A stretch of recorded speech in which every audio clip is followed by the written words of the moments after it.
Welcome to Hard Knock Life, episode 208. I'm Keith Chow. I'm Brittany Monet. I am Jamal Michelle. I'm Dominic Ma. Hey everybody, before we get started, we're going to have a lot to talk about. It's Falcon Winter Soldier week, it's Zack Snyder's Justice League week, but it's also a hell of a week if you're Asian American. We went from having the highs of Minari and Steven Yeun getting Oscar nominations to white supremacist terrorists murdering a whole bunch of Asian people in Georgia. So Dominic, did you have a few words you wanted to share at the top of the podcast before we get into the unimportant things in the world? Oh man, thanks for reminding me. I totally forgot about the Oscar nominations in the wake of the horribleness.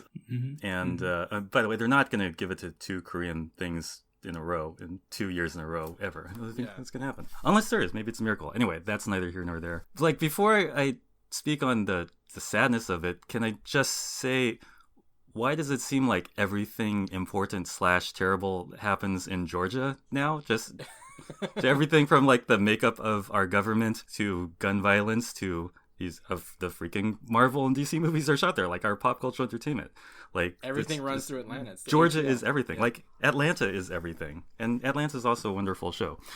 But anyway, but I mean, really, first that thing is horrible. That guy is an asshole. I don't know if the story that cop said is the whole real story. If it is a real story, I mean, just like as soon as he said bad day and sex addiction, I just wanted to vomit the rest of the day, and I didn't even want to know the whole deal, because it was just like vomiting all day would be more fun than thinking about all the specifically anti-Asian attitudes that are wrapped up in like, oh, my sex addiction and let me murder Asian women, as if that's not connected. And, right? Yeah, and like Asian people are just kind of like this problem that make my white life complicated, like, which is, you know, part of our eternal othering thing. So there's that, but I also kind of wanted to say that, you know, sometimes we talk on this show about disaggregating terms like Asian and Asian American, and, you know, because they're umbrella terms and yada, yada, yada. It's unfortunate that in times of crisis, sometimes you see kind of how the Asian American umbrella, you know, includes a lot of us. And also, I think that no matter how you like to identify yourself along the Asian American spectrum, there's something like when a mass murder like this happens, we know we're Asian American because we tend to recognize the stories of the victims, because we have similar patterns of immigration and assimilation into this country, whether you're first generation Malaysian or third generation Chinese, which I happen to be. They're similar. God knows not the same, right, but they're similar. So we see that lady who, like, we know the family dynamics. We know how she might have ended up working in that field. And so we tend to recognize their stories. And something about that is why the Asian American umbrella term still is useful sometimes. Anyway, I just wanted to say that's powerful. I think it does speak to why we do what we do. And it's not trivial that we talk about representation in stories, right? Because it's the stories that make us human.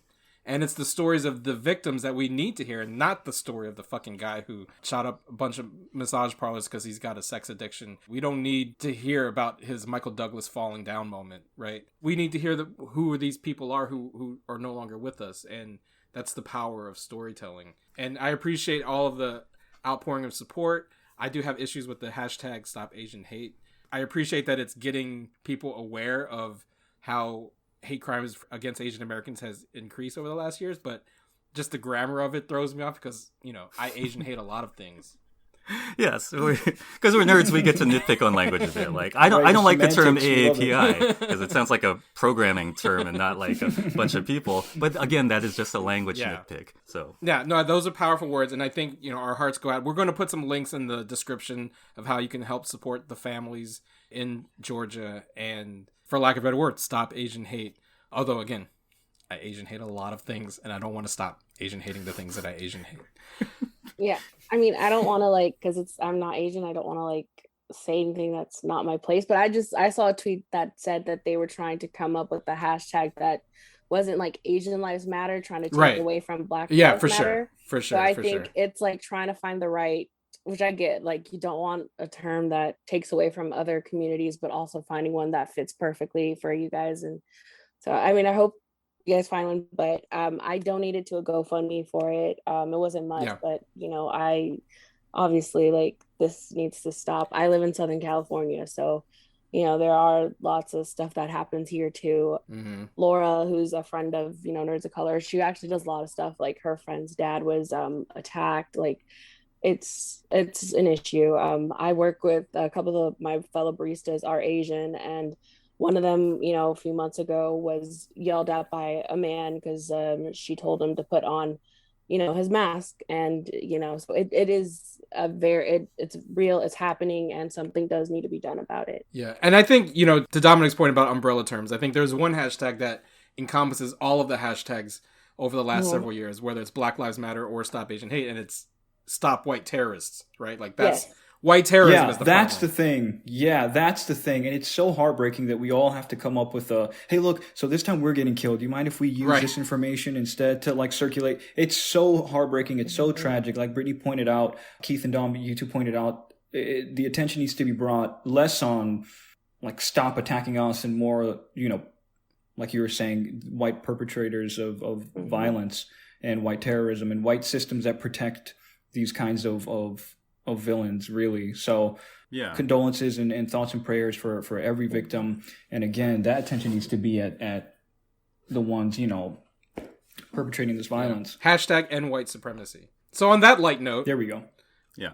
let's talk about. It was also a massive week for the superhero franchises. Let's get into the real tension, and that's Marvel versus DC. Just like 2016 all over again, when Civil War opened the same year Batman vs. Superman opened, we had two big streaming things come out this week. On Thursday, March 18th, Zack Snyder's Justice League dropped on HBO Max. Brittany and I talked about it last week. I gave my advanced review. You can read it on the Nerds of Color. But on Friday, March 19th, Disney dropped the first episode of Falcon and Winter Soldier. So we're going to talk about both. We're actually going to spend the entire episode talking about it. Actually, later in the episode, we're going to be joined by Washington Post reporter David Bettencourt. He and I talked about his interview with Zack Snyder and his thoughts on the Snyder Cut as well. But before we get to the interview with David, the four of us are going to talk about the good, the bad, and the what the fuck. Sorry, Phil and Jeff from They Call Us Bruce. I'm stealing your gimmick for our podcast this week. But we're going to talk about the good, the bad, the what the fuck about Falcon and Winter Soldier and Zack Snyder's Justice League. So let's start with Marvel. Everyone, I'm assuming, watched Falcon and Winter Soldier. Yes, twice. The first episode, yes. Yes. Mm-hmm. So let's go around the horn and talk about what was the good of Falcon and Winter Soldier. I mean, everything. I mean, holy cow. I was talking to my wife about this, that off the bat, I was anticipating a buddy team up, kind of an action-packed, not as emotionally resonant series. But the first episode immediately made me feel all the feels the same way WandaVision did. So it took up from the same, I want to say, place that WandaVision had taken up from emotionally for me. Such beautiful conflict and tragedy and trauma being dealt with and experienced and fought through. And I really just enjoyed every bit of the episode. I mean, it would take the entire podcast to just get into the nitty gritty, but I loved it. I love that Anthony Mackie is communicating that conflict with taking up the mantle as Captain America, but then also this willingness to do so. And I know he said in like an interview that he was so elated to find out that he would be taking that role up. And he was super it was like it was the it moment for him. So he plays that conflict up so well, the internal conflict for Sam. And of course, the same thing with Bucky, how just torn he is, and the internal struggle that he's facing every day he tries to make amends for what he did as the Winter Soldier. Just emotionally resonant. Sam's family, his family backstory is beautiful. Kari Skogland killed this, and I can't wait for the other episodes to have the same kind of resonance. I loved it. Like Jamal was saying, it was just very emotionally resonant, which like starts off in the jump of the episode. I just really loved, the moments with Sam and his sister, which that actress, she was so good. I really loved her. And I really just loved like when you get into the other things that is not often talked about in like superhero media, especially at least in like when it comes to TV, I want to say, and like movies where, superheroes, they're not necessarily making money from what they do, which is kind of sad, because then you have this thing where, it is now affecting, Sam's family and their business, and just seeing that the banker, which also goes into parts, I would say, racism too. The banker's like, oh, hey, let's take a picture. This is cool. This is awesome. And then he's like, oh yeah, but sorry, we gotta deny your loan. Like, and then he's gonna like, can I get a picture with your arms out? And it's just like, you really see it. And it's kind of the way I think people treat like athletes. Like, yeah, go and play like football or basketball for me, but like when it comes to other stuff, I don't care. And like, sorry, like I loved the realism of that. I really loved the stuff with Bucky and Mr. Nakajima. I really loved those scenes with them. And it was nice to see Bucky like be friends with someone who's not necessarily super powered or connected to him from like his past. Like I really loved those moments with him and them going out to lunch. Like, I don't know, I thought it was very adorable. But then when you find out why, yeah, I was like, for a minute I was thinking, oh, this is cool, Bucky's only friends with like 90-year-old guys he probably fought in the war with. That's what I was thinking. But I still liked it, and what it ended up being, it was really good. Dominic, what was good about Falcon and Winter Soldier? Well, good, but also curious was like it's really militaristic. Like I thought of it kind of like a cool G.I. Joe episode. Like, soldiers with super tech, jetpacks flying around and stuff like that. And it took me back to like, I mean, I don't know if you guys have talked about this recently, but like remember what a turning point in the pathway for Marvel movies that Captain America and the Winter Soldier was. Because, like, remember at that point, like, they just done Avengers. That was a neat trick. But there was some question about, like, a second Captain America movie. Because the first one, it's fine, but it's cheesy, kind of. Do we want to spend more time with this guy? And it wasn't a big hit, either. Yeah, it wasn't a big hit. It just did the thing of, here's Captain America's origin story. But then they really flipped it and did this trick of fusing Captain America to other genres. Like, a military action thriller with shades of, like, a 70s political drama, like, Parallax View or whatever, which is the most natural fit for Captain America's story anyway, and it really worked as this sort of military action drama. So they're doing exactly that thing, we'll notice, in this series. Like, the style is very much in line with that. It's kind of like the Bourne Supremacy style, and it's very effective. It also completely exists in the world of, like, hyped up military dramas, and also it looks like the villains might be masked anarchists who rob banks and are going for a borderless government-free world, which is something that might be good to talk about, if not rob banks about. So there's that. Yeah, and I think the very first special thanks in the credits is the DOD. So there's, take for that what you will. So yeah, because we got to shoot in your buildings or whatever, and thanks for all the helicopters. Well, I think that's the case for a lot of superhero films too, right? Like they don't get made unless they get the sign off by the Secretary of Defense. But I just bring that up to contrast it with WandaVision, which is a suburban horror story, and we're kind of, it feels like they're veering back towards something that is safe, which is sort of like hyped up military action, which again, it's totally effective. But again, in Winter Soldier, like, the threat was, you remember, like, the Facebook algorithm was really gonna kill half the world. Like, that made it kind of an interesting story of unpacking the institution. I just wonder if the threat will turn out to be examining the institution in the same way. Well, and I think, to be fair, you're right that it is very militaristic in that, and especially the character of Torres and Sam, kind of their relationship, and Sam's kind of contracting with the Air Force. At the same time, I think it's going to dig into a little bit. It's going to be less rah-rah as time goes on, because I think, without spoilers, I think well known at this point, they're going to dig into like some of the stuff from Truth, Red, White, and Black. Carl Lumbly is rumored to be playing Isaiah Bradley. So they're going to dig into that. The whole thing about, like, that the end when Proud Boy Captain America shows up. Like, I think there's, the government kind of like lying to Sam or gaslighting Sam so they can get the shield back to give it to like a white supremacist. I think is going to play into the story. Yeah, just from the first episode, there's some like hesitance about how rah-rah pro-military it is. But I feel like at least they're hinting at. I have a lot of faith in Malcolm Spellman, who's show running, so. I'll just say my good from, I agree with everything everyone's saying. And I'm glad you mentioned Winter Soldier, because I love that they brought back Batroc the Leaper, who was the opening fight scene in Winter Soldier. Not threatening. And Sam gets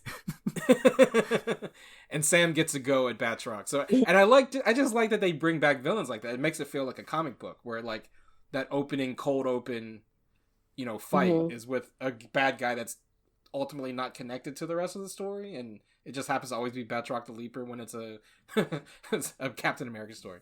So yeah, let's get into the bad. It doesn't have to be like a specific thing, but what was the one thing that you thought this first episode fell short? I was just now thinking about Dom's viewing of it, and it was really on point. So it made me think about the direction I hope they don't go in, is that it's hyper bro, super rah OD military, like this is what we're going to use. Right. And not so much just the effects, but that the institution doesn't get to be scrutinized for all kinds of realistic reasons. And it would be great to see, again, this is where this would be a hope, so it wouldn't end up becoming a bad thing. Like if they didn't do this, I would think, oh, it's kind of falling short. That they sort of examine or get to explore that relationship between a black figure like Falcon and the sort of damaging history of a place like the military and the institution and the state, and what that means to have this figure who you want at the center, and you want taking up this mantle, but you don't really, and then what kind of a role is he going to play for you, the military? And just thinking about the systemic and institutional kind of implications that it could have if you ignore like what black people have endured, either at the hands of the state or military or what have you. So it would just be so interesting to explore that on a deeper level, and that it's not just hyper military. I have these cool wings and I'll fly at other helicopters and then not get a bang. Do we think that's part of the hesitance within Sam himself about taking up the Captain America shield? I mean, more than just like, oh, Steve was my boy. Oh, I have no doubt. Yeah, I think that's part thing. of it. I think so. That's what I thought. Like, part of him not wanting to accept it is that would America as a whole accept, a black man taking up that mantle? And even in that interaction in the beginning where he's like, giving up the shield to what we think is going to be this, it's going to stay in the Smithsonian. The director guy of it was very like, oh yeah, we want someone who represents the values. And it's already kind of implied that like, we want someone who's not a person of color, especially a black man, taking up the man. Like it felt that. And then you knew that it was going to happen. If you've obviously seen like the trailers and stuff, that it's going to be this white dude taking up like the mantle.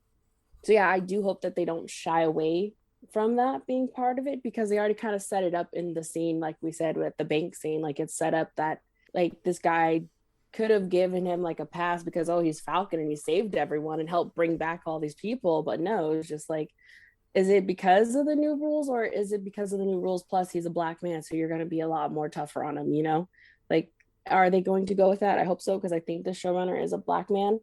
So I hope that he's allowed to like, really write that. But I mean, in the scene, even like his sister says something to the effect of, it always seems to have barriers when it comes to us. She's not talking about Avengers, right? She's talking about black people. Right, now she's talking about black people. Right. And it's doubly challenging because he's an Avenger and then also a black Avenger, and you're in that awkward position. But I love the conversation he has with Rhodey, and they're, ironically enough, going through all of the Captain America tributes and monuments and all these things built for him and in his image, even though the two of them have just as great a stake in the victories that came about, but they get none of that. And it's the two black men who see each other in that space where nobody else sees them. I love that moment because it was so layered and so intersectional in that sense.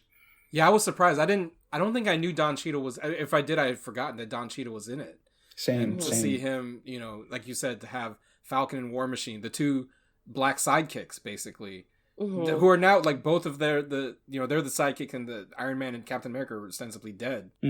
Well, let's wrap up our Falcon Winter Soldier takes with the what the fuck. What was there a WTF moment for any of you when watching episode 1 of Falcon Winter Soldier? I have one. Please.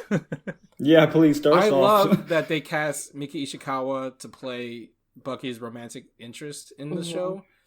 It's kind of fucked up she don't have a name at any point. Like that, I was thinking about that when I rewatched it. I was like, wait, what's her name? So yes, because I watched it with subtitles and it just says woman. It's like, and they had to think about whether to say Asian woman, because you would know instantly what category was the name of her character. Anyway, that was my WTF moment. Like, she's great. I mean, she's from The Tear, if you've ever seen the AMC show that takes place during internment camps. She's a great actress. I mean, hopefully she gets a name by episode 2, you know, but... No, she's great, and take nothing away from that, but can't say I'm rooting for that relationship. Not shipping it. Keith, you're follow your bliss. Can't say I'm rooting for that romance thing. I don't know. I really can't buy this Captain America or Winter Soldier have hard times in finding love thing. I know they've done a really good job to try to set it up. No sympathy, dude. Yeah. Anyway, I would say in terms of looks, he probably would not have a hard time, but I think his thing is more emotional and mental and like and social, right? Yeah, social, yeah, because he's 106 years old. Right. You know, dating as a much older person you're gonna move different in the dating space, regardless if you're on social media and like up with the times.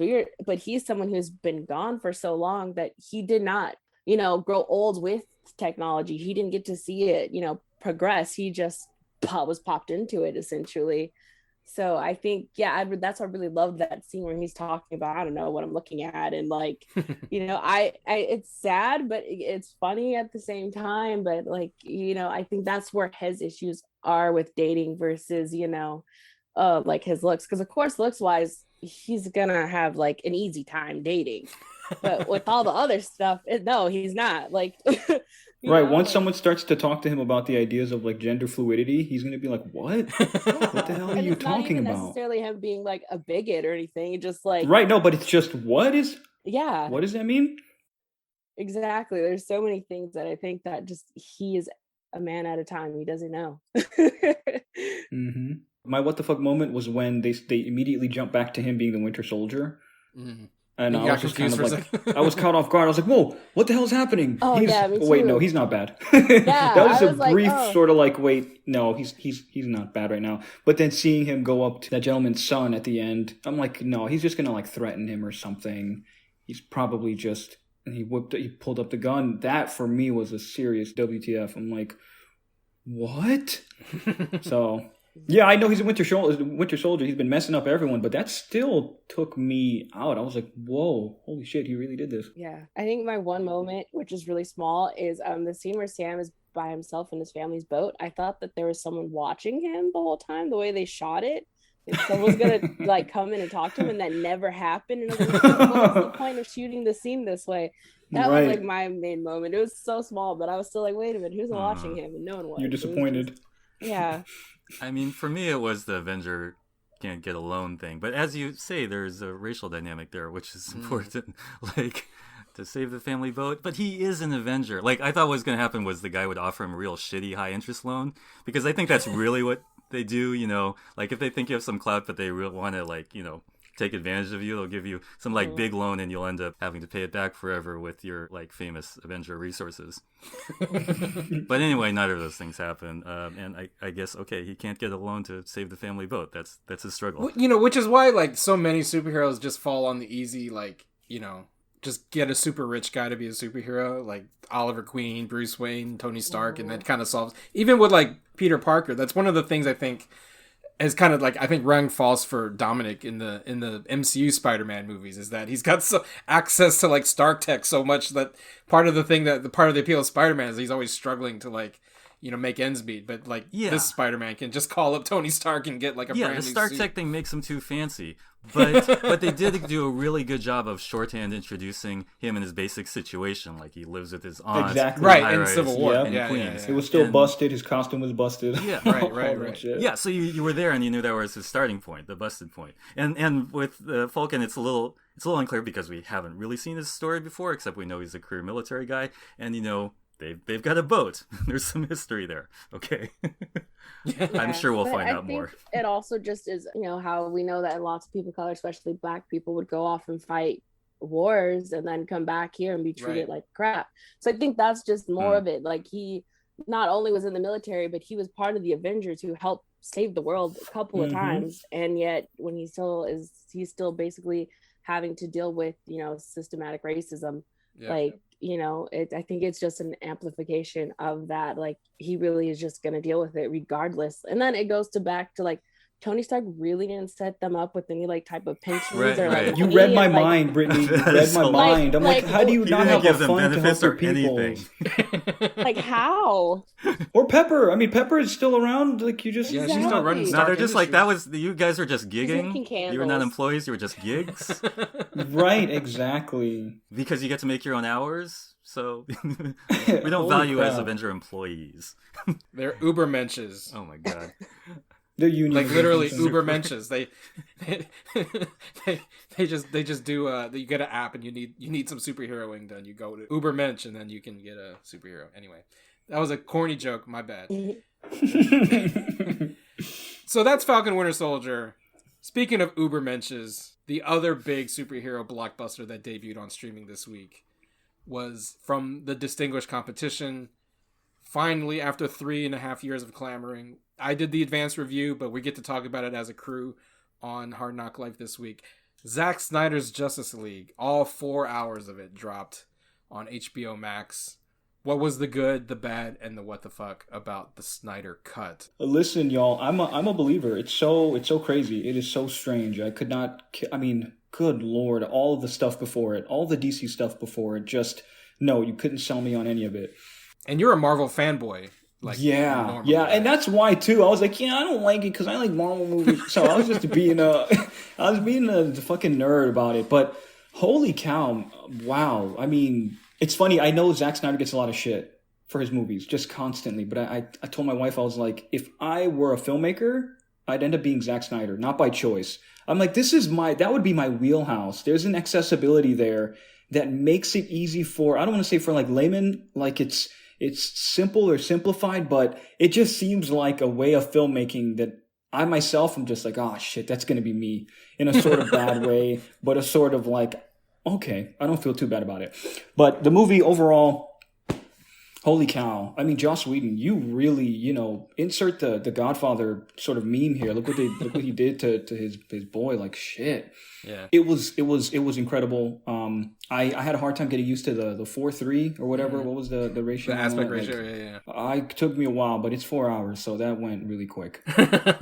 It was holy cow. There was this video that dropped on YouTube that like broke down the differences between the two. First of all, that desaturated look is so much better for this film, and the tone is so much more appropriate with the shit that was taken out from like not taken out, but the stuff that we ended up added staying in. Exactly. And the colors and everything just looked so different. Everything popped in Whedon's version, and this isn't a Marvel movie. The weight of what was going on and the reality of things really just hit for me on every level.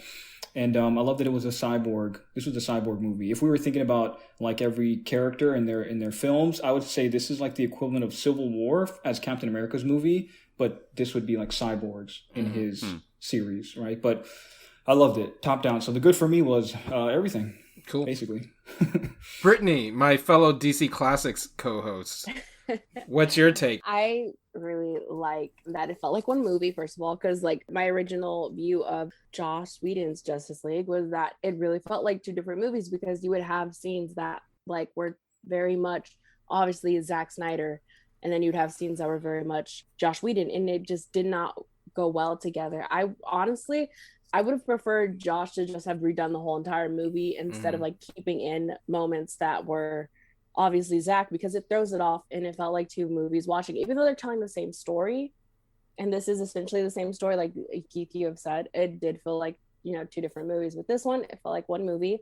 I don't know if it needed to be 4 hours long. It's not that I can't stand long movies. I am I will do a Lord of the Rings marathon extended versions person. So long movies have nothing to do with it. For me, it just felt like one of those, like, it didn't need to be long. But I really loved Ezra Miller. I loved Ray Fisher. Like really, Ray Fisher was done dirty. Like, we have to be honest, Ray Fisher was done dirty, and I love. Yeah, I said that last week. Like, I was like skeptical. Like, how bad could it be? Yeah, watching it, I was like, holy shit. It was shit. egregious. Yeah, it was egregious. Like, no, I would be mad too. On top of like it being a toxic work environment and having most of your scenes cut from the movie when you're like the heart of the movie, like. Yeah, he was really great. Henry Cavill's always nice to look at.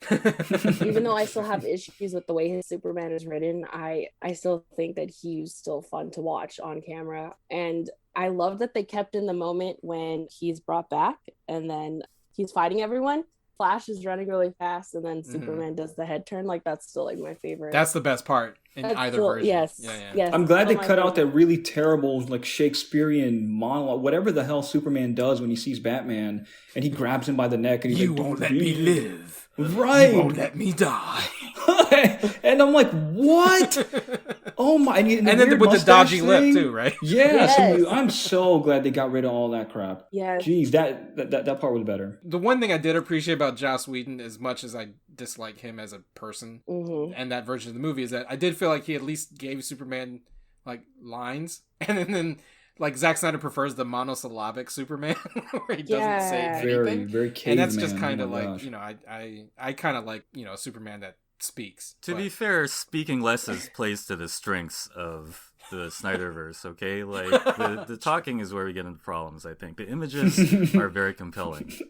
So, full disclosure, Dominic, you've only watched half of the Snyder cut. Oh, so you've seen... As of this moment, I've watched about 2 hours of it. I'm watching it in chunks, and as to sort of counterpoint with something you just said, like, I think they finally arrived at a good form for it, and in being 4 hours long, but not a 4 hour long movie. Like, I think it should be one of those, you know, we used to call them TV miniseries back in the 80s, before the age of binge TVs. It should be like 4 hour chunks. And like, because of things like, they were never going to be able to get all the stories, including Cyborg's stories, into a theatrical cut anyway. I mean, that was just never going to happen, even though the Whedon version did a particularly bad job of it. It just wasn't going to work. So it actually lives well as a 4 hour chunk, because I think, like, you know, like Cyborg and Flash are not Spider-Man in the way that we're not so oversaturated with them that we can just shorthand their beginnings effectively. Right. We actually need to spend some time with their beginnings. But anyway, this is just like, you know, I've watched 2 hours of it because I forgot that Zack Snyder movies are really good as like workout videos. Like, I don't really work out, but like sometimes when I'm tasked with watching a long thing, like I'll lift a weight repetitively because you're just watching it for a long time. And his movies are particularly good for that, because, you know, they're like visual, exciting spectacle, and you don't tend not to get like emotionally like really wrapped in them, so you can just kind of do this physical activity. Well, anyway, that might be neither here nor there, but I'm looking forward to watching the last part, because I think after all this, like, it probably bears mentioning that, you know, Zack Snyder went through a terrible personal tragedy, and for whatever reason, we arrived at, there's sort of the rhythm of the first 2 hours has a sort of reflective human thing that may be missing from earlier works like Batman versus Superman, and I'm interested to see how that plays out. I agree with that, and I think the thing that surprised me the most, you know, because I've gone on record at this website for many years stating how much I dislike Snyder's take on superheroes in general, and particularly the DC canon. You know, Watchmen was more of his, you know, wheelhouse in that he likes to deconstruct and be more profound than he really is. And dark and gritty. Right? Yeah, taking that approach to like Superman especially, but, you know, Batman is not as dark and gritty a character as people like think. Like, the thing I love about Batman so much is that he can be anything. He can be Adam West and he can be Frank Miller, right? I was gonna say Frank. That's what's so great about Batman. But anyway, like, his cynical take on superheroes is something that I don't cotton to normally. But I agree with Dominic that I feel like Justice League, maybe because of its length, because he's got the time and space to do it, he actually finally humanizes, or at least injects some humanity into the characters that was not existent in the first two movies, right? Man of Steel, or maybe 2/3 of Man of Steel is very human, right?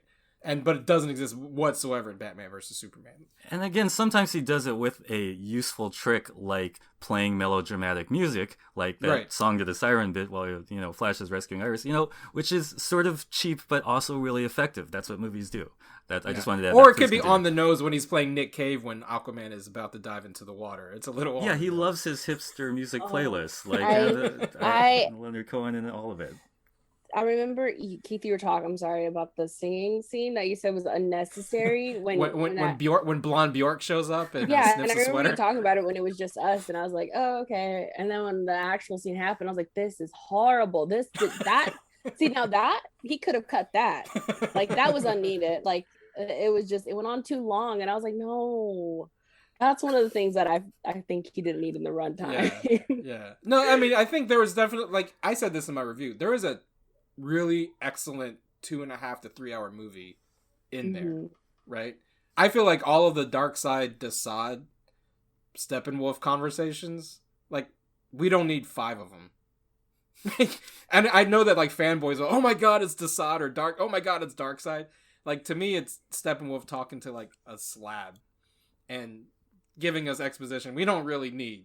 You know what I mean? But also, it also gave birth to all the memes where, like, Darkseid was told several times how bad Steppenwolf was. He's like, hey, I told you, bro. Right, right. This guy's bad. Hey, bro, this guy's trash. And then he just steps on his decapitated head at the end. So, like, dude, you were told 1,000,000 times this guy's not going to get the job done.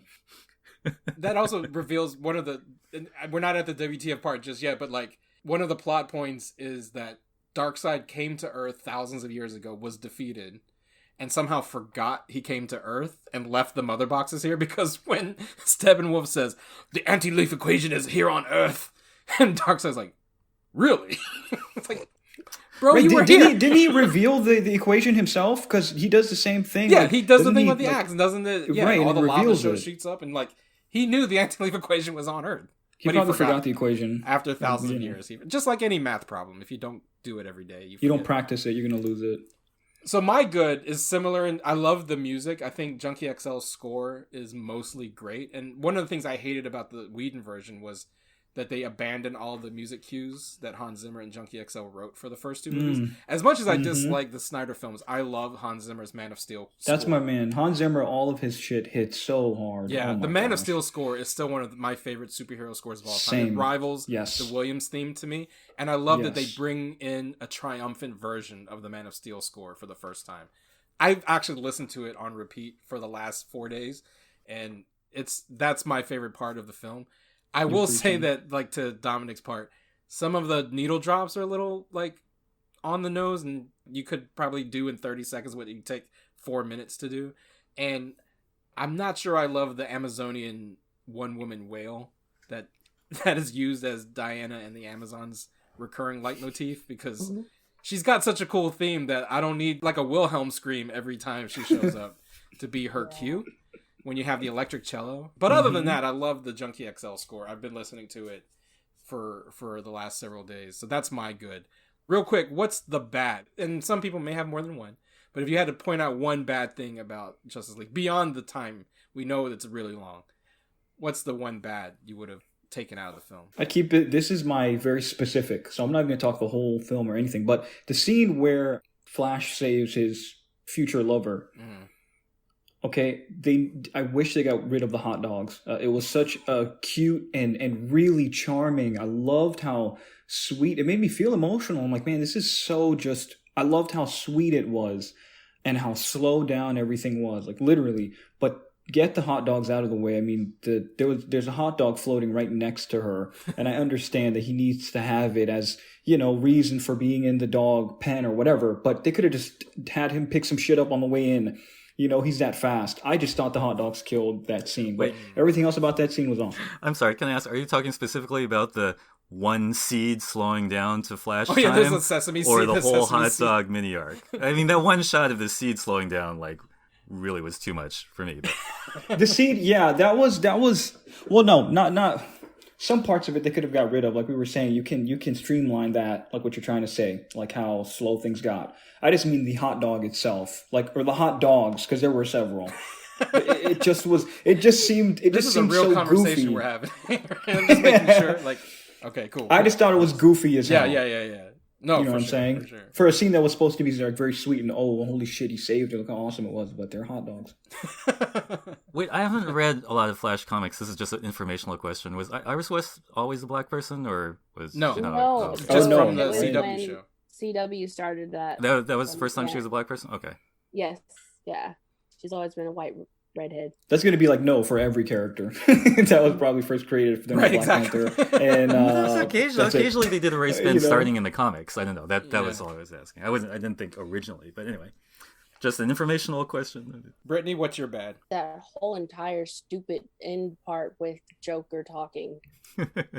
Oh man. Like, Nightmare scene. it started off cool and then Jared Leto ruined it. And I was so mad because I was like, this was actually pretty interesting. And I think I might want to see Zack Snyder do something like this. And then Jared Leto just was talking and it ruined it for me. Like entirely. Like I was really That sounds like intrigued. most things. When Jared Leto starts talking, it ruins I mean, there's it. some things I can be like, okay, but this was really like, it ruined it because I was like, oh, I think I really like something that Zack Snyder's doing right now. I'm loving this. And then he ruined it. And I'm just so mad. You know, I will say this about the nightmare sequence. One thing, I wish the movie just ended at the Superman shirt rip, like it does in the theatrical. That's the end of the theatrical. Mm-hmm. Because that would be the bookend. You know, Superman starts the movie by dying, and he ends the movie by revealing, like, I'm Superman. I do wish the S was red and yellow, because, like, I don't understand why. I get why the black suit is black when he comes back from the dead, but once he's, like, Clark Kent again, he should be rocking the blue, red, and yellow. And that's just like, revealing the silver S to me was dumb, but that's neither here nor there. I wish the movie ended there, and that the Lex Luthor scene and the nightmare scene were credit scenes, just because it did feel a little, like, tacked on for this to be the end of the movie. I don't think we needed the nightmare scene, especially because both of those tags are teasing movies that'll never happen. The Lex Luthor scene teases the Ben Affleck Batman movie that never happens. That's what breaks my heart. Right? And then the nightmare scene is teasing Justice League 2 and 3 that will never happen. And for what it's, as much as I like this, and as much as I kind of do think I would be curious about what a Zack Snyder continuation of the Justice League movies would be, I'm glad they're not happening, because I know that the next two movies are about Lois Lane dying and Superman turning evil, and we don't need that shit. Like, Lois Lane gets wasted in both versions of this movie, right? And having her die and be pregnant, and then, you know, there's also a rumor that she was actually having an affair with Bruce Wayne. Oh, right. Yeah. I saw that. Like, I don't need that. I'm glad that we're not getting any more Zack Snyder movies, because we don't need dead Lois Lane to give us evil Superman. But anyway, Dominic, what's your bad so far in the 2 hours you've seen? Oh, yeah, I haven't watched the second half, but the Bat is still silly. Spoiler alert. No, whatever. I mean, I don't need to know what happens. I know what happens. I'm a comic book fan. The Justice League assembles in this big fight. That's not the point. I don't care about spoilers. Thanos shows up. Can I have oh, thank you. And that's great. The world is abundant. Have people called it the Bat before? Because it's clearly a freaking AT-AT, but it's Batman, so it's got to be a Bat, right? It's an Imperial Bat Walker. It's still stupid that, like, all these 4 powerful people have to climb onto this, you know, giant, you know, tractor to escape the tunnel just so they can show off that Batman has a giant Bat. But anyway, whatever. We'll see then. I'm sure it gets much weirder. Yeah, did Wonder Woman forget she could fly? She could just. I was just gonna say, or can she, or did she? Can't they just grab them? They're super strong. They could pick everyone up, including that vehicle, if I'm not mistaken. And the whole thing of shooting Flash in the leg, that wouldn't really work, man. He just heal up super fast. He doesn't actually run because of his legs moving so fast. His Speed Force is like pushing him along. Anyway, sorry, that's a technical stupid nerd note. No, that's fine. I think you have to disable Flash with, like, tranquilizers, not like shooting him in the leg. Or cold gun. Tranking the Flash? That's my feeling. Cold gun. Jamal, what's your WTF? Oh, the time travel scene. So WTF doesn't have to be bad, right? No, it's just like a what blew your mind, or could be bad. It depends. Yeah. So time travel. As a kid, I loved the Flash. Like, growing up as a child, so that scene really tapped into my 11, 12-year-old self. Really, like, holy shit, whoa, he's so fast. I was a kid again. I love that scene. That was so cool. And it was, like, really redemptive, because he felt like dead weight sometimes. Like, come on, man, you're fooling around too much. Or, like, get it together. He's thinking about his dad and stuff like that. So when you're incorporating family and time travel, I don't care who you are. I got your back. Yeah. Christopher Nolan. When he inverts at the end, right? Yes, yeah. He doesn't incept, awesome. He inverts. He inverts, not incept. He interstells. That's my favorite. Are there any other Christopher Nolan movies he insomns? He can't sleep. Batman can't sleep. He's just having nightmares all the time. He's got insomnia. Oh, they're all an aspect of a Christopher Nolan movie. That's what it is. It's insomnia, Inception, Interstellar, and whatever. The Dark Knight Rises. Oh yeah, my God, all it's all part of a big plan. And Tenet, yeah. We live in this society. I didn't just say that. Sorry, I take that I back. missed that joke. I thought the joke was going to show up. No, he doesn't say it. That's a spoiler, Dominic. Joker doesn't say we live in a society. It was just a troll. They were just trolling people in the trailer. Well, that's the weirdest form of troll then. I mean, because we've experienced a lot of moment was in the trailer and not in the movie moments before. But that one is particularly like, you got to put that in the trailer if they're relevant to nothing. Anyway. Brittany, what's your what the fuck? William Dafoe was underused. Mm. Like, And I was underwater. like, why is he here? Yeah, I was like, why is he here? He's not. Why is he adding- here? I love him, but I'm like, he's not adding much to it. But then also that singing was just really the major one for me. I just can't. I hated it. You said it, and I didn't think it'd be that bad because I'm like, but it's actually seeing it, I think it was worse. And you prepared me for it too, And which makes still... me more upset. I was very prepared for it cringy. to happen, and I was still like, what? Why? If she had turned out to be Black Canary, it would have been all right. Are you saying she doesn't turn out to be Black Canary? I mean, a different version of Black Canary? Icelandic Black Canary? No, I don't think so. Now, if she was Bjork, I would have been all in. I would have been like, this is me 100% if Bjork just showed up and started singing to Aquaman. Okay. But it wasn't Bjork, unfortunately. Dominic, do you have a WTF? No, go on. You're not yet. So far, no. What the fuck? Yeah. When I finish it, I'll have one. Okay. You'll report back next week once you finished it. Yeah. So I already said a couple of my WTFs. One was Superman having a silver S under his Clark Kent costume. I actually don't even get the big deal of the black suit. Like, yes, canonically he has a black suit when he comes back from the dead, but Goth is always cooler. I guess. Right, like, well, it's so cool. You're back from the dead, black darkness. Superman's goth. I get it. And then the other WTF I had, it was kind of like a WTF in good and bad ways to Jamal's point. Like, I actually like the air bubbles that the Atlanteans used. I thought it was stupid in the first version of the Justice League, and especially after watching Aquaman when they just talk underwater. But I like the way they use it here because when the Atlanteans actually talk to each other in the water, they're just using dolphin clicks. And I thought that was so cool. Yeah, it made me think that, like, when we're watching the movie Aquaman, they're just translating it for us, the audience. They're really just dolphin clicking to each other the entire time. That is so true. I didn't even catch that. Holy shit. But the WTF part about the Atlantean speech is Amber Heard's British accent. Yeah, where did that come from? What? And other than that, the other WTF for me was the whole nightmare sequence. I didn't think it was necessary. They actually went back and shot it on purpose, you know, and I felt like you didn't need it. And you didn't need this movie to be R-rated. Like, the F-bombs don't add anything. It was to drive that hype, you know, and yeah. I think at this point we understood, but the hype was there already. You didn't have to drive. You didn't need it. Everyone... Like, the blood is unnecessary. Like, the violence. It was actually just parts of it unsettling. Yeah, it was, like, but unsettling for no reason. Placed. Like, there was no effect. Exactly. Like, exactly. the scene where Wonder Woman saves the children, like, it was great, but I felt like it was being undercut by all of the, like, murder. Mm-hmm. You know, it's like, exactly. I really love the scene where, like, at the end, you don't see this in the Whedon cut, but you see Wonder Woman kind of inspiring the children. Like, I want to be like you. You can be anybody. Meanwhile, like, there's, like, a burning husk of a man behind her. Yeah, disintegrated bones, right? Yeah, that she just obliterated, and this little girl like, I want to be like you. And it's like, I mean, I appreciate the sentiment, right? Like, I appreciate that, Wonder Woman and I love that she's out of breath. That was cool. Like, Diana's like out of breath for saving these people. She's like, oh wow, I didn't even catch that. Yeah. I will say I also appreciate the hair. Remember how I pointed out her hair is different in different scenes, and the Josh Whedon one, her hair is all the same. There's no weird volume change. It was nice. I love that. Yeah. Thank you, Zach. So, but I've gone on record of my distaste for R-rated superheroes when it's not earned. Like, I love Birds of Prey, but the R rating in Birds of Prey is earned. The R rating in Logan is earned. The R rating in Justice League is not earned. It's just tacked on, to Jamal's point, for, like, shits and giggles, right? Like, there's no need for it.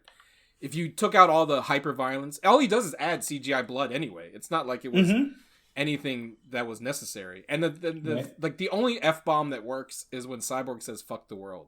But, like, there's an added fuck in that Wonder Woman scene. They just ADR some guy saying "shut the fuck up," and then, like, Batman's fuck is totally right. stupid. That gets them to R-rated, right? Because you only get one for the PG-13. That's why, like, X-Men gets, like, you know, fuck off when Logan says it to Xavier.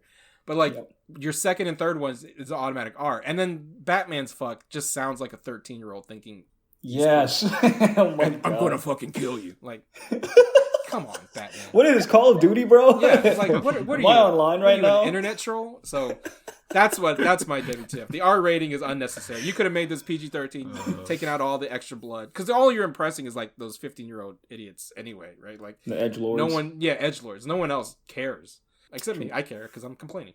Anyway, was there hyper violence? I mean, compared to freaking Titans or even fucking like Injustice 2, I didn't see that. Well, that's what I'm saying. Violence Like, was kind of mild. There's just added like blood splatter. So like when someone gets thrown against a wall, there's like brain matter on the wall now. Yes.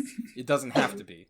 And it doesn't make sense. Like when Steppenwolf throws the Atlantean against the rock. Oh, and they put Starro on his face. That's cool. Like there's Starro. And it's like, that's my thing. You can't have an R rating and a Starro reference in the same movie. It's like, pick one. You can either have Starro references or you can have an R rating. Oh, Keith, I think you can have some kind of Starro in any DC movie, but maybe that's a subject of debate for another time. But anyway, real quick, that scene where he sticks the star on the Atlantean, like his brain matter is all over the rock. Yeah, he shouldn't be able to talk like, anyway. I was like, he should be dead. How is he talking? I was so like, what's the point of the Right, he just like took a breath. He was like, oh I'll never tell you. I know. Your head has exploded, dude. You can't speak. Yeah, that was a very unnecessary. No. But anyway, that's our take on Falcon, Winter Soldier, and Zack Snyder and the Justice League. After the break, you're going to hear my interview with David Bettencourt, where we get into more about Zack Snyder and Zack Snyder's Justice League. Check that out, and we'll be back on the other side. Joining us on the podcast, he is a reporter for the Washington Post and a fellow DC fanboy. He recently got a chance to talk to Zack Snyder about the Snyder Cut. And as we're talking about the Snyder Cut on the podcast this week, I thought who better to have than David Bettencourt from the Washington Post. Welcome to Hard Knock Life. Thank you for having me. What has it been like for you with the Snyder Cut coming out this week, with your interview with Zack Snyder? Was that something that you had been clamoring for? Well, first, congrats on Hard Knock Life. I see what you did there. Very good. And this was an interview I was chasing for a long time. From the moment, I've got a few contacts over at HBO Max, and I did a lot of work covering Watchmen, obviously, because that, holy wow, did that tackle race in a way that I never imagined the comic book property would. Mm-hmm. So I got to know some people over there, but I learned very quickly that HBO developing series and HBO Max, the streamer, are it's two different families. So I had to kind of like do a little bit more digging around. So when it was first announced that, yes, well, it changed, because at first it was going to be a 6-parter, right? Or it was going to be, right, multiple episodes, each about 40 minutes long. And I think for those of us that have seen it now, we can all see why that wouldn't have worked, even though it would have been less of a daunting viewing task. But from the moment I found out that they were going to bring this Zack Snyder's vision, his uninterrupted Justice League to HBO Max in its entirety, that just became an interview that I had to get. And it went down to the wire. I almost didn't get them, but I was very happy when folks at HBO Max reached back out to me and said, yeah, we can have you talk. So back in 2017, did you sign any Release the Snyder Cut hashtags or petitions? Were you also clamoring to see Snyder's Cut after you walked out of the theater on November 17th, 2017? I was not a Release the Snyder Cut guy, only because as a reporter, I have to be a little bit more objective. True. Not now. That doesn't mean I can't write my opinion on whether I thought it was good. And, I was somewhat lenient with my review only because I thought the movie had potential to break out other franchises. I liked Ezra as the Flash. I liked Jason as Aquaman. But no, back in 2017, I wasn't clamoring. But did I understand the movement and understand why people wanted a quote-unquote release of the Snyder Cut? Absolutely. It was just very apparent that theatrical release in 2017 was two absolutely different visions colliding with each other. Mm-hmm. It really felt like too many cooks in the kitchen. It felt like too much of DC trying to emulate what Marvel Studios does. And I think that's such a bad idea, because the great thing about people like us who love comic book culture and it being everywhere in terms of movies, television, streaming, animation, you name it, podcasts, whatever it may be, not everything has to be the same. And I think what really gets us excited is something not completely emulating something else that works. Obviously, the Marvel Studios formula works. They're billions of dollars of success in terms of showing us that they know what they're doing. WandaVision, has shown that streaming isn't going to be a problem for them. Doesn't necessarily mean that DC, who in my opinion has some of the most iconic superheroes ever, they don't necessarily need to emulate that. And I feel like Justice League tried too hard, even going so far as bringing in the guy that directed the first two Avengers movies, in Joss Whedon. It was just too much of an effort to lighten something up that was never intended to be that light. The collision of directorial visions was apparent even within a scene, right? Like I think of the Batman meeting the Flash scene where you can tell which scenes were reshot because Ezra's hair changes and the background gets blurrier all of a sudden.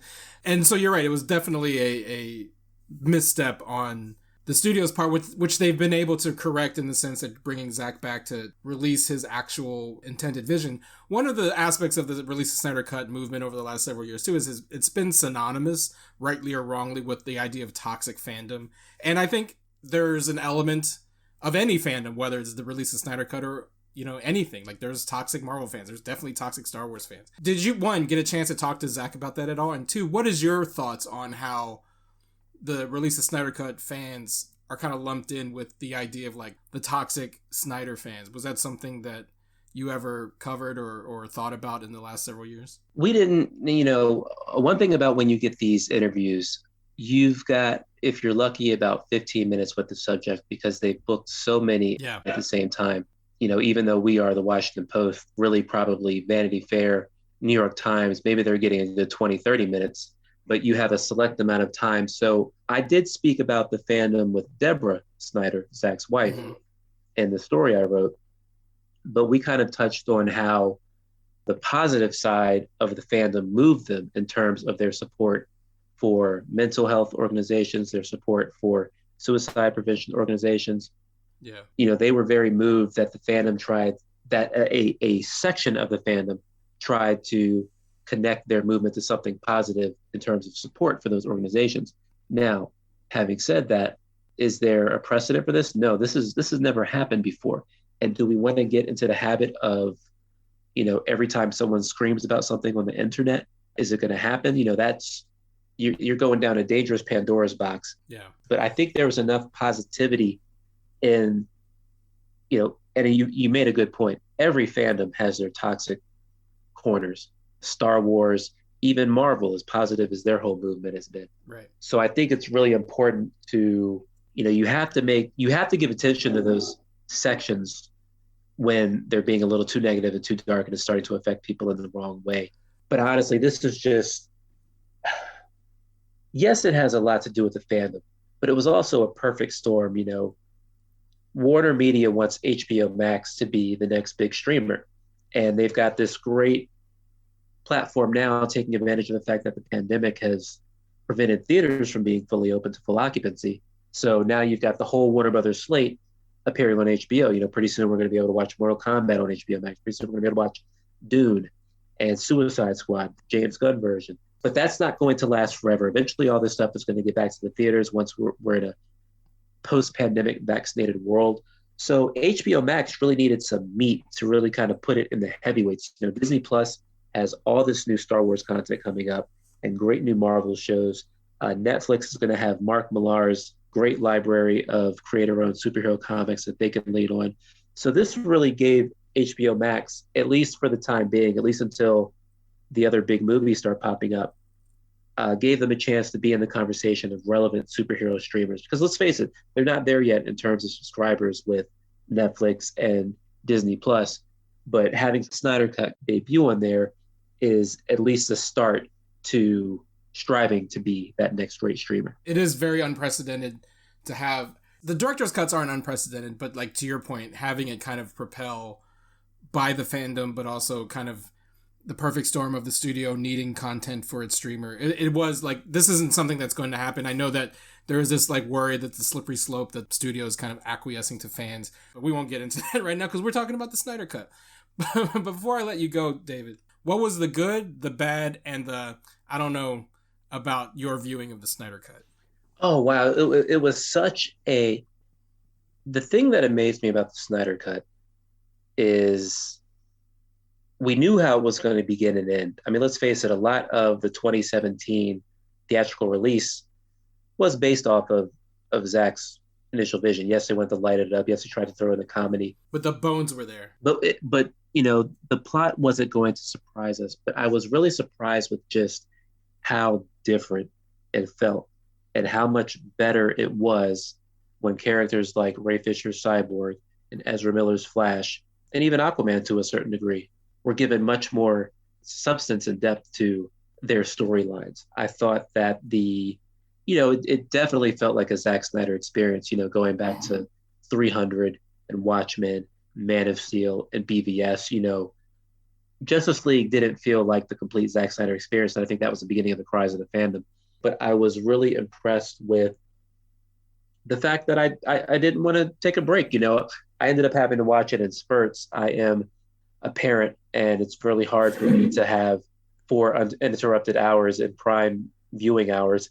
So I watched, 2 hours right before I went to bed, and then 2 hours right when I woke up. It was really impressive to me how new it felt, despite the fact that I already knew how it was going to begin. And it really can't be understated, the significance of taking Darkseid completely out of the theatrical cut, what that did to the movie. I mean, let's face it, as you and I are both big DC guys, if you're finally getting the Justice League together, it should be because they're about to face Darkseid, right? And this was supposed to be a prelude to an even bigger battle. But I thought that the stare down between them, spoiler alert if you haven't seen it, although if you're listening to this podcast, likely you've seen it already. Multiple times. Yes. I just feel like the stare down between the two of them that was clearly alluding to an even bigger battle felt like such a win and felt like such redemption for their original vision. It just made the movie feel that much fresher. I felt like Darkseid was handled the right way in terms of his iconicness, in terms of the scope of the way he can terrorize the universe and the threat that he is. And the movie really felt like it took the combined might of all of them to bring them down. I'm 40 years old, so my big DC Comics collecting moment for me was the death of Superman. So Superman dying and coming back in a black suit, that's a big deal for me. That just seems like the absolute only thing that you should do when he comes back from the dead. I remember when Henry Cavill was putting, Instagram posts of close-ups of the black suit, and I'm like, oh boy, the black suit's coming. You remember that? That's kind of one of the origin points of the release of Snyder Cut movement, I think. Like, everyone knew that, like, as you said, Whedon's cut was not what Zack wanted. But I think the idea that there was so much footage out there, it was definitely, I remember Henry Cavill teasing the black suit was part of that. So the black suit was major. Obviously, Ray Fisher, it's 2 different movies with him. And that's one thing Zack told me, is that when he was talking to Chris Terrio when they were writing the movie, it was very clear that this was a Cyborg movie. And I feel like that's a big deal. Obviously, Cyborg is a big-time character in the world of animation and what he's done to bring in young fans with Teen Titans Go. And fans my age and a little older will, obviously be connected to him because of the Marv Wolfman, George Perez Teen Titans comics of the 80s. But the theatrical cut was not a Cyborg movie at all. I mean, he's literally sliced and diced or ripped apart, and then he says booyah at the end, and that's it. So I do think that adding Cyborg's role the way it was intended to be added a whole lot, including the relationship with his dad, all that stuff. And then connected to that, you have Ezra Miller. The intention was always for the Cyborg and the Flash to have a movie together after this.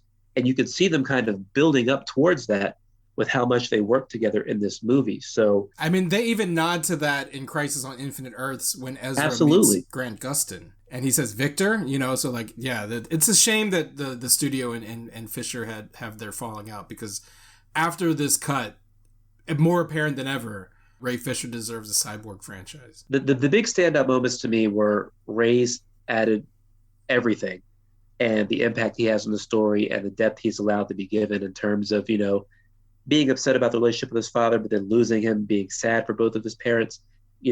I think there was an attempt to lighten him up in the theatrical version, but it's clear in the Snyder Cut that he had a reason to be as brooding as he was. But seeing him and the Flash team up and connect, that moment where the Flash basically has to reconstruct reality with his speed and then, tap into Cyborg so he can get into the mother boxes. Boy, that's a crazy sentence, but it was spectacular. Literally the only thing, it was an enjoyable watch for me. Literally the only thing I didn't like, and this is no fault of their own, I didn't like the air bubbles when we were in Atlantis, but obviously the Aquaman movie hadn't been made yet, so there hadn't been a clear-cut decision as to how they would handle talking underwater. So clearly for the Snyder Cut, they said, every time we're going to talk underwater, we're just going to have an air bubble so we don't have to worry about the special effects. That was but that's just like one little blip. I thought that at first, but then I've seen it a couple times since it came out. I had a screener too, so I was able to. I had a longer runway to watch the movie, but I did like the fact that when they were not in air bubbles, like the full-blooded Atlanteans were kind of talking to each other in dolphin clicks. That was kind of neat. I never thought of that as a way that like Atlanteans communicate underwater. No, it was very interesting, and it's just we can look at it differently now because we've obviously already seen the Aquaman movie at this point, and we can see how the entire movie of dolphin clicks would have been hard to get through.